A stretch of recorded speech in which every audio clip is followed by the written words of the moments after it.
دار الندوہ میں مشورہ۔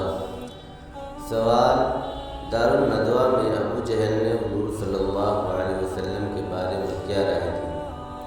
جواب: قریش کے ہر قبیلہ کا ایک ایک شخص ایک ساتھ ان پر حملہ کر دے۔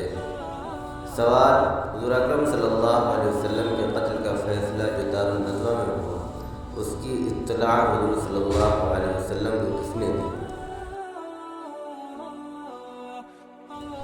جواب: حضرت جبریل امین علیہ السلام نے۔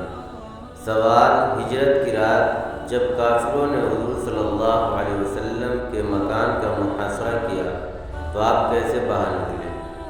جواب: حضور صلی اللہ علیہ وسلم نے مٹی ہاتھ میں لی اور سورہ یاسین کی شروع کی آیتیں پڑھ کر اس پر پھونکا اور وہ مٹی ان پر پھینک دی۔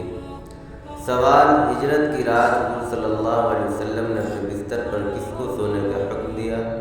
جواب: حضرت علی رضی